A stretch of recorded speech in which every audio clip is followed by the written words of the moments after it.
नमस्कार, खास खबर देख रहे हैं आप। अहम खबर के साथ बुलेटिन की शुरुआत। साल 1965 में हुए भारत पाकिस्तान युद्ध के वक्त भारतीय सेना के कैप्टन राय दयाल चंद आर्टिलरी में तैनात थे। 5 महीने चली लड़ाई में उन्होंने दुश्मनों के छक्के छुड़ा दिए। उनका सिलेक्शन शॉर्ट सर्विस कमीशन से हुआ था। कैप्टन राय दयाल चंद 10 साल बाद रिटायर हो गए। इसके बाद वे भारत के अलावा कई देशों में नौकरी कर भारत लौट आए। उनके इकलौते बेटे को लकवा हो गया। सिर्फ 34 साल की उम्र में वो चल बसा।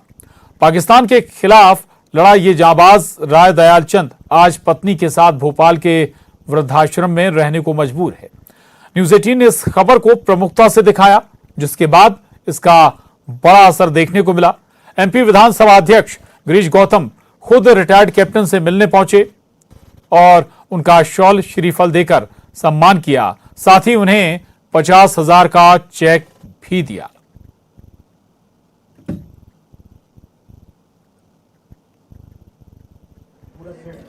बहुत ही अच्छा लगा। I got so emotional हो गया हूँ कि अब I cannot tell you, and I'm really grateful for all of them to come over here and wish us.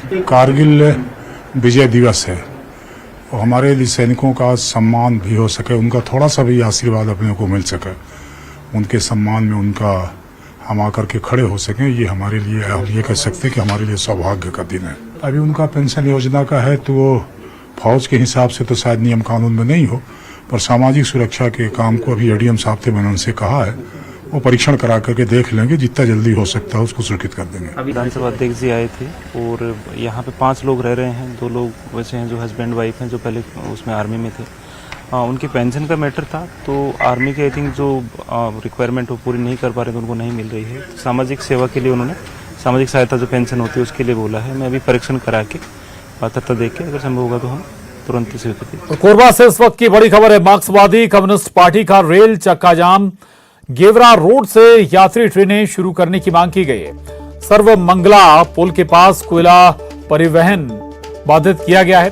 Chhattisgarh किसान सभा, C2, कुसमुंडा व्यापारी संघ, भू विस्थापित रोजगार एकता संघ, ड्राइवर संघ चक्का जाम कर रहे हैं और इस चक्का जाम का समर्थन भी किया जा रहा। रेलवे पुलिस और कुसमुंडा पुलिस मौके पर पहुंची है। आंदोलनकारियों को समझाने की कोशिश हो रही है। तो ये बड़ी खबर है कोरबा से, जहां आपको बता दें कि मार्क्सवादी कम्युनिस्ट पार्टी का रेल चक्का जाम जारी है। गेवरा रोड से यात्री ट्रेन शुरू करने की मांग इनके जरिए की जा रही है और सर्वमंगला पुल के पास कोयला परिवहन भी बाधित कर दिया गया है कुछ संगठनों के जरिए।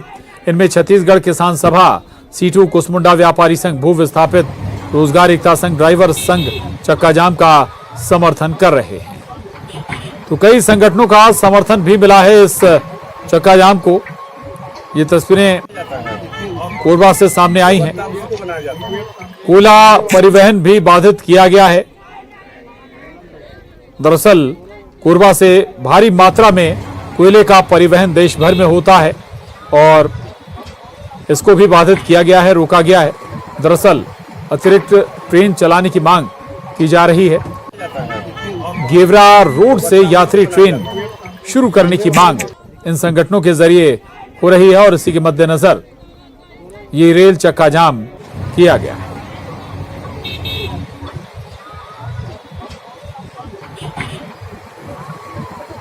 तस्वीरें आपको दिखा रहे हैं। कोरबा से ये तस्वीरें आई हैं। ये बड़ी खबर है इस वक्त की। दरअसल रेल यात्री ट्रेन गेवरा रोड से यात्री ट्रेन शुरू करने की मांग के साथ मार्क्सवादी कम्युनिस्ट पार्टी ने रेल चक्का जाम किया है और इस चक्का जाम को कई संगठनों का समर्थन भी मिला है। खबर इंदौर से। इंदौर में ट्रांसफार्मर में छुपाकर गांजा तस्करी करने वाले आरोपी को गिरफ्तार कर लिया गया है। एनसीबी ने गांजे की बड़ी खेप के साथ एक आरोपी को गिरफ्तार किया है। उज्जैन के तराना रोड से आरोपी को अरेस्ट किया गया है। बताया जा रहा है कि कुल 260 किलो गांजा एक पिकअप वाहन से जब्त किया गया है। ओडिशा से गांजा लाकर आरोपी उसे कोटा ले जा रहा था। बड़े शातिराना तरीके से ट्रांसफार्मर में गांजे को छुपाकर रखा गया था। एनसीबी आरोपी से पूछताछ में जुटी है।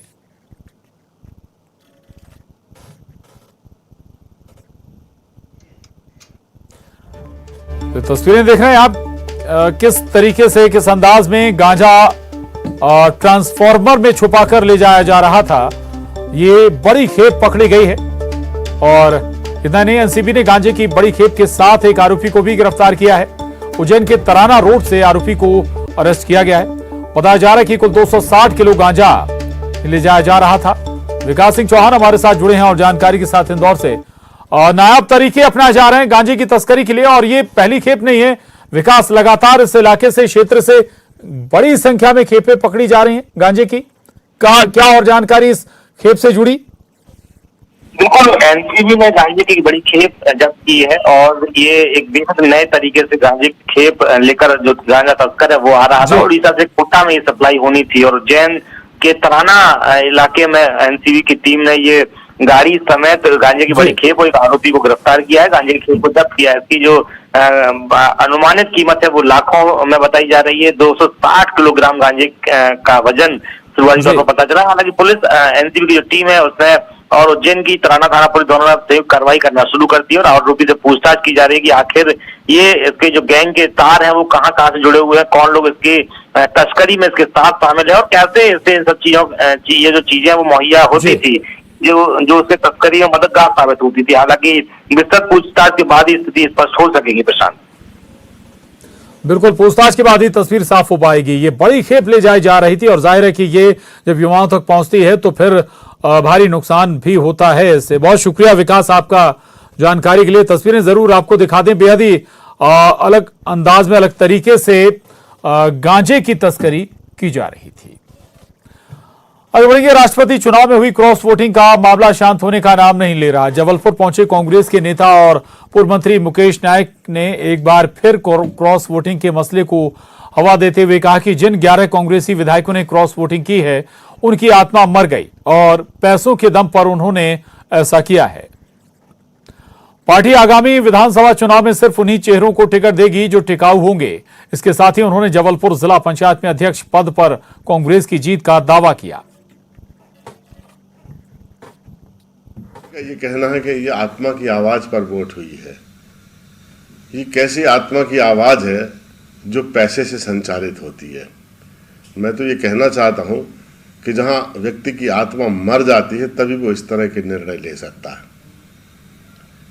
जिन 11 लोगों ने कांग्रेस की क्रॉस वोटिंग की है, हमारा आकलन चल रहा है, इनसे विमर्श करेंगे, बातचीत करेंगे और भविष्य में जो विधानसभा के टिकट हैं उनको ही दिए जाएंगे जिनको राजनीतिक पक्की प्रतिबद्धता होगी। उन्होंने कहा चुनाव के बाद कांग्रेस के एक्शन पर मंत्री विश्वास सारंग का बयान सामने आया। उन्होंने कहा कि महापौर का चुनाव लड़े 3 विधायकों को अपनी हार पर इस्तीफा देना चाहिए। उन्होंने प्रदेश कांग्रेस अध्यक्ष कमलनाथ और नेता प्रतिपक्ष गोविंद सिंह के भी इस्तीफे की मांग की है। देखिए, यदि चिन्हित करना है तो सबसे पहले तो कमलनाथ जी को ही हटना चाहिए, गोविंद सिंह जी को भी हटना चाहिए, नेता प्रतिपक्ष हैं। कांग्रेस के वो नेता जिन्होंने बड़ी डींगे हाँकी थी उनको हटना चाहिए। सबसे पहले तो कांग्रेस के 3 विधायक जिन्हें महापौर का चुनाव लड़ाया गया वो बुरी तरह हारे। ये वही 3 विधायक हैं, चाहे संजय शुक्ला हो, चाहे सिद्धार्थ कुशवाहा हो या फिर उज्जैन के विधायक हों। ये तीनों नगर निगम के चुनाव में बुरी तरह हारे, अपनी कॉन्स्टिट्यूंसी से हारे। 3-3.5 साल पहले उन्हीं की कॉन्स्टिट्यूंसी की जनता ने उन्हें विधानसभा पहुंचाया था और वो बुरी तरह हारे। राष्ट्रपति चुनाव में भी कमलनाथ जी के प्रति जिस प्रकार से बेरुखी दिखाई गई और जिस प्रकार से कांग्रेस के बड़े संख्या के विधायकों ने द्रौपदी मुर्मू जी को वोट दिया, तो फिर तो सबसे पहले तो कमलनाथ जी को इस्तीफा देना चाहिए। छोटे लोगों पर गाज गिराना ये कांग्रेस की परंपरा रही है। यदि जिम्मेदारी लेना है तो प्रदेश अध्यक्ष के रूप में कमलनाथ जी को लेनी चाहिए इस हार की। खबर डिंडोरी से। डिंडोरी जिले में मध्य प्रदेश छत्तीसगढ़ सीमा पर स्थित गोपालपुर में सामुदायिक भवन में चल रहे हायर सेकेंडरी स्कूल की हालत खस्ता हो चुकी है। बारिश से बचने के लिए जर्जर हो चुके छत के ऊपर प्लास्टिक बिछाया गया है, लेकिन फिर भी छत से पानी क्लासरूम में टपकता रहता है। प्रिंसिपल का कहना है कि जर्जर हो चुका ये स्कूल भवन कभी भी गिर सकता है। पिछले साल उफरी गांव में स्कूल का भवन बारिश में धराशायी हो गया था और स्कूल का संचालन सामुदायिक भवन के एक कमरे में होता है। गोपालपुर हायर सेकेंडरी स्कूल में दर्ज छात्रों की संख्या 400 के करीब है और इस स्कूल में 15 से 20 किलोमीटर दूर दूर से छात्र छात्राएं पढ़ने आते हैं।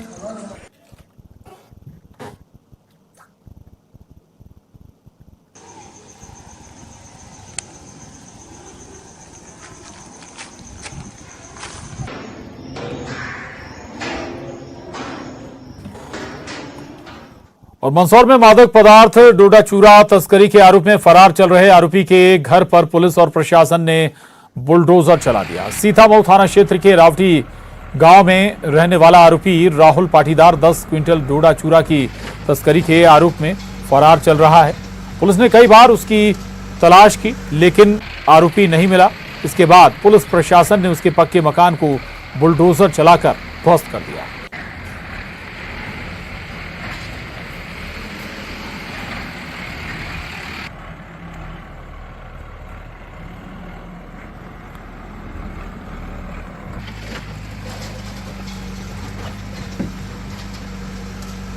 देवास में पुलिस ने नकली बीड़ी का बंडल बेचने वालों का खुलासा करते हुए पुलिस ने 2.5 लाख का माल जब्त किया है। कोतवाली पुलिस ने 3 लोगों को हिरासत में लेकर इस मामले में पूछताछ भी शुरू कर दी है।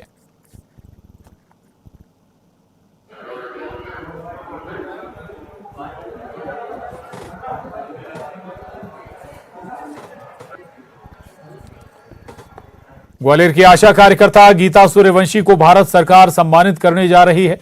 27 जुलाई को दिल्ली में आयोजित होने वाले परिवार नियोजन शिखर सम्मेलन में उन्हें साल 2021 में सबसे ज्यादा पुरुष नसबंदी कराने के लिए राष्ट्रीय पुरस्कार से सम्मानित किया जाएगा। वार्ड 46 में तैनात आशा कार्यकर्ता गीता सूर्यवंशी ने नुक्कड़ नाटकों की मदद से लोगों को जागरूक किया और नसबंदी कराने वालों को शासन की ओर से 3,000 रुपए की राशि दिलाने का साथ ही खुद मिलने वाली 400 रुपए की राशि भी हितग्राही को दिलाई। नसबंदी और पुरुष नसबंदी दोनों का हमें सरकार के द्वारा टारगेट मिलता है। जिस टारगेट के तहत मैंने 2021 में 60 NSV कराए, ये मेरे लिए बहुत बड़ी अचीवमेंट की बात है। शिक्षा इंसान का सबसे बड़ा सहारा होता है, लेकिन डिंडोरी में स्कूलों को खुद सहारे की जरूरत है। यहां जर्जर इमारतों में संवारा जा रहा है देश का भविष्य। स्कूल के नाम पर छात्रों को मिल रहे हैं खंडहर। ऐसे खंडहर जहां शिक्षा की अलग जगह तो दूर, मासूमों की सुरक्षा की भी गारंटी नहीं। पाठशाला है जर्जर, स्कूल बने खंडहर।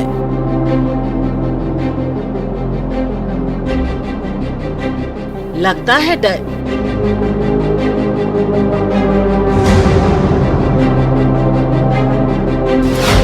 जिम्मेदार बेखबर।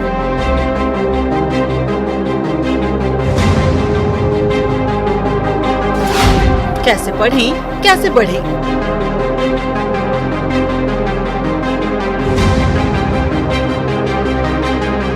शिक्षा का सफर कैसे तय करें?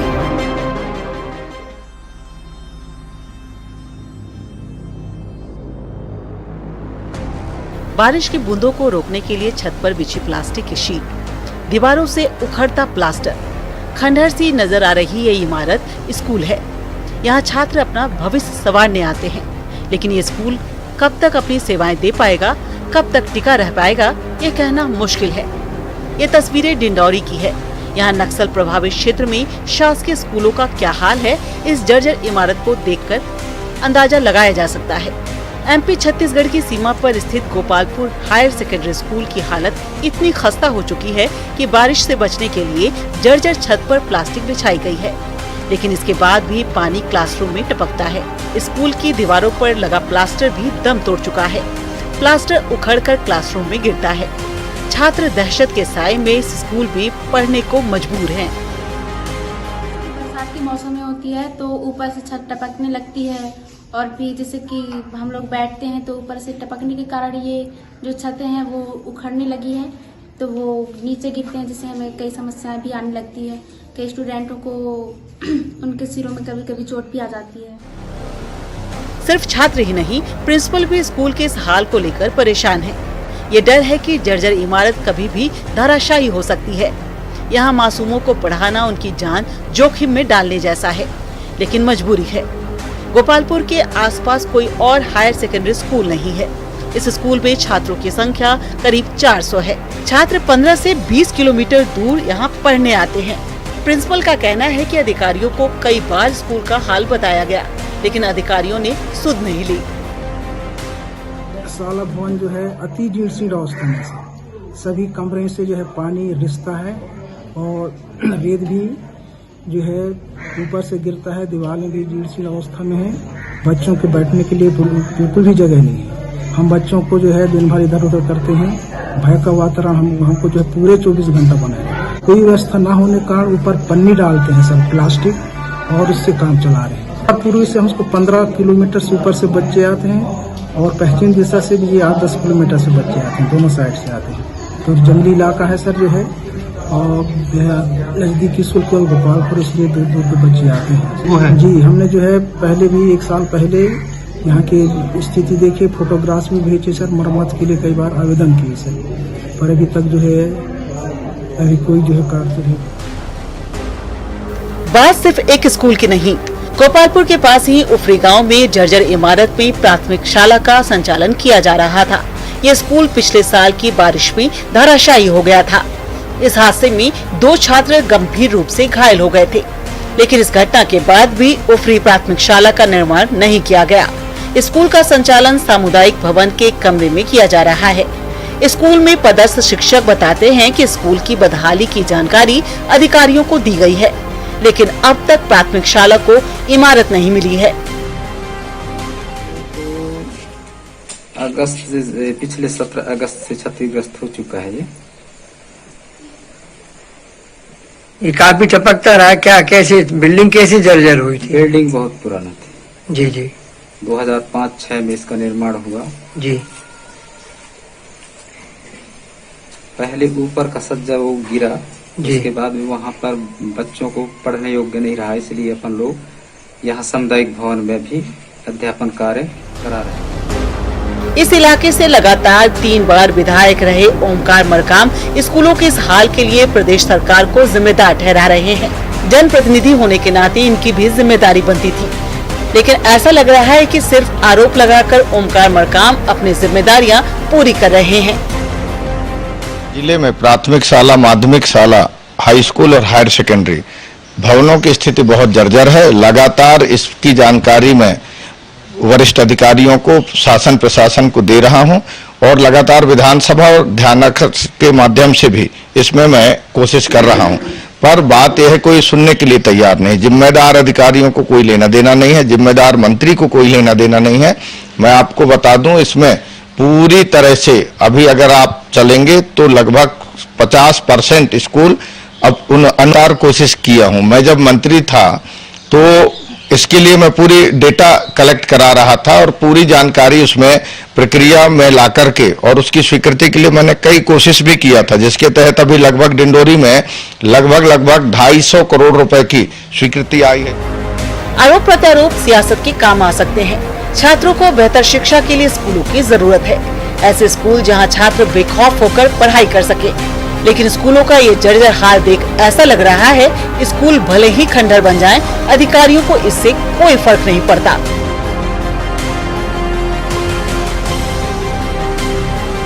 डिंडोरी से न्यूज़ 18 के लिए विजय तिवारी की रिपोर्ट।